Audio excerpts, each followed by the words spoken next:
Callie and I never planned to get married on a pirate ship. It just turned out that way.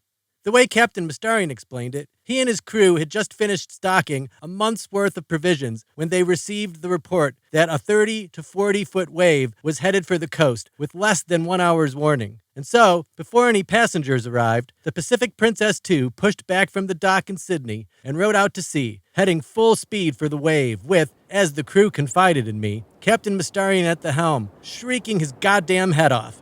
His plan was to hit the wave full on the bow, or front, of the ship. In essence, to jump the wave like he was riding a wave runner. So as not to capsize to the left or right, he figured he had to make sure the ship met the wave at a precise perpendicular angle, not to mention traveling at just such a speed, though he wasn't sure just what speed that was. Anyways, they'd made it. Barely.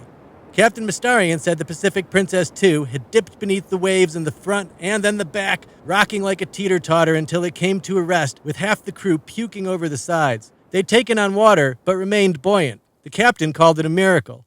As I stared down that monster wave, he told me, I promised myself and the Lord above that if we made it, why, I'd give up the drink and devote my life to keeping the seas safe. He meant safe from modern pirates. And he kept his word. When the Pacific Princess II returned to the Australian mainland, they found it decimated, untold dead, buildings underwater, people stranded everywhere. The coast had been the staging ground for the Austral-Arctic War, and so most of Australia's military had been stationed there. The wave had drowned most of the Aussie soldiers, leaving their artillery, depth charges, rocket launchers, rifles, pistols, munitions, daggers, and whatever else all unguarded. And amidst the chaos, he and his crew had outfitted their ship with weapons, transforming the Princess II into a warship. A warship with multiple pools, saunas, fitness facilities, suites, casinos, 20,000 pounds of beef, 28,000 eggs, 8,000 gallons of ice cream, and 18,000 slices of pizza. A warship flying a pirate flag. Before that wave intervened, Captain Mastarian explained, all I did was bugger around this boat, drunk as a Catholic priest on Tuesday. He spread his arms out to the sides. This whole room was a funeral parlor, wall-to-wall coffins. And then he pointed at me. But you got the old fire burning again, mate. Aye, just a spark at first, but you reminded me what it means to live for something. Where's all the stuff you had in these? I asked, picking up an empty cardboard box like I was picking up a dead mouse by its tail. All the boxes in the captain's sleeping quarters were opened and their contents gone, except for a few errant scarves and hair ties lying about. Where's all the stuff? Captain Mastarian beamed. Why, you're wearing it, lad. The whole crew is. The whole crew's what? Wearing her clothes. Whose clothes? Mara's. Me wife's. I'm sure I told you. That's what was in the boxes. Oh, yeah, that's right, I thought. And now they're not. See? He kicked a box. No joke, he'd dressed everyone in drag. Dead woman drag. I looked down at my puffy shirt and pinched the chest, pulling it out all the way to arm's length. Even the sleeves hung long on me.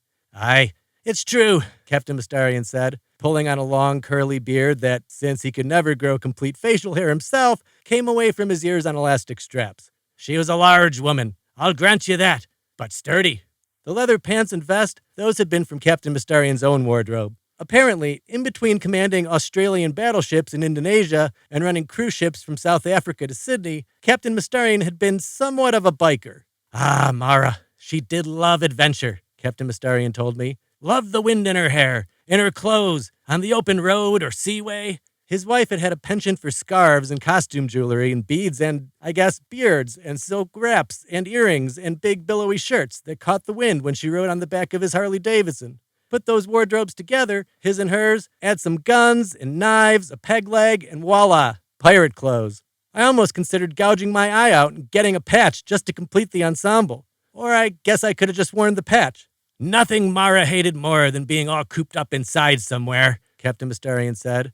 Well, at least her clothes are free again, I replied, and Captain Mastarian clapped my shoulder. Aye, they are. And so are we, eh? Consider my ship your ship. You mean the Pacific Cruise Liner's ship? Aye, that too, Captain Mastarian said, stroking his fake beard and thinking. Back in Callie's room, where she remained unconscious for a day and a half longer than I did, and where I remained the whole time, Captain Mastarian told me what he knew, the rumors and innuendo that had been going around Sydney and coming through between static over the radio, how the United States had melted Antarctica. Not all the ice, mind you, but a sizable chunk melted.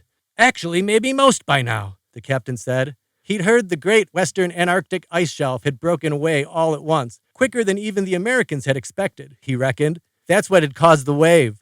Melted? How? I asked. Why, solar reflectors, mate. At least that's the going theory. Thousands of solar reflectors, all orbiting round the South Pole, up there in space. He pointed at the ceiling. You sure you wouldn't rather go outside? It's a clear night. No, I'm fine, thanks. So are you saying the Americans drowned themselves too? Or what, that they'd been busy building dams and levees and so forth back home this whole time? Aye, under the guise of hurricane prevention, Captain Mastarian said. And after they'd dug in, they'd fired up all those solar reflectors, all bundled together like a mean little kid with a magnifying glass. The kid I saw in my mind was Osmond Keenan. Of course, this is all speculation, Captain Mastarian said, and many are saying 'twas an accident. An accident? How? How do you accidentally aim 1,000 solar reflectors at the same spot? I mean, hell, how do you accidentally melt a continent? They didn't fry any American miners, I'm guessing. I pictured all those government ant colonies. Well, that's the thing. Bloke on the radio, he was arguing that the Americans were just trying to hurry along mining operations is all. Melt some tiny portions of ice, you know, not crack whole territories off and send them into the sea. I thought of Osmond again, killing 2 birds with 1 stone. But then this other bloke says they saved too many U.S. cities, which is a fair point. Wait, not all of them? No, not all of them, but a fair few. A fair few. Most of them, anyway. Chicago's fine. As it turned out, he was right. We'd lost a few offshore islands here and there, and most of Myrtle Beach to structural failures. We'd lost a lot of low-lying coastal areas in New Orleans that hadn't been able to afford levees. Surprisingly, Florida, aside from the Keys, was fine. And at 580 feet above sea level, Chicago had just become the nation's largest city. How did that happen? Well, because the wave forced Los Angeles 20 miles inland, and because it had put Manhattan 20 feet underwater. None of the affected areas had received warnings. All anyone seems to know is that New York went under, Captain Mastarian told me. What? I said. Aye, the Big Apple. All the way underwater with no warning. Which is why I reckon this very well might have been an accident. If the U.S. government had done this on purpose, why, they'd have saved New York. We had entered the post-Great Flood era, or as some people would call it, the post-Second Great Flood era, implying that Noah's had been the first. In any case, it didn't matter. Callie and I had survived. The Seven-Nation Army, on the other hand, surrounding Antarctica, they had been less fortunate. And it didn't stop there. No, the Great Flood had gone after the Seven Nations all around the globe, destroying their capital cities, Amsterdam, London, Paris, every one of them less than 100 feet above sea level. It was like a giant game of checkers, a worldwide strategy of attrition. During the better part of the next decade, we'd see this for ourselves, the aftermath. But when Callie woke up, all I knew about was New York. I remember telling her over a tall glass of ice water, sneaking pills into my mouth with sleight of hand. It's a shame, I said. I guess we won't be going to New York after all. But at this, Callie sat straight up in bed and gasped. Are you kidding? We have to go to New York now. Clay, I've never wanted to see that house you bought me more in my life. And I swear, visions of waterproof cameras were flashing in her eyes. I shook my head or rolled my eyes or something, but stopped when I sensed her deflate. And I don't know what she would have said next, but I felt certain she was about to say, we don't have to, though.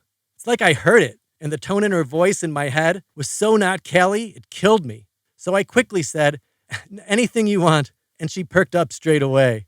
Anything? She asked. And as I nodded, but before I could answer, she said, marry me. And that's how it happened. I'd never felt so high in my life. As for the wedding itself, well, I've never thought back on it much, except for sometimes laughing at how Captain Mastarian had said, by the power vested in me by the 7 seas and the spirit of the Pirate Queen too, I now pronounce you man and maiden. I mean, I also remember thinking back and chuckling at some of the outfits, but aside from that, no. It was just a ceremony. I didn't need a priest, let alone the captain of a pirate ship, to tell me I'd committed my life to the woman I loved. All I had to do was look at my scars in the mirror, or feel a ghost pain in my artificial leg, or look in my heart, or at the ghosts in my heart that were there when she wasn't. Oh, and I also remember being shocked at the price of flowers, bartering the equivalent of $5,000 in rations to buy them along the South African coast. And by rations, of course, I mean pills.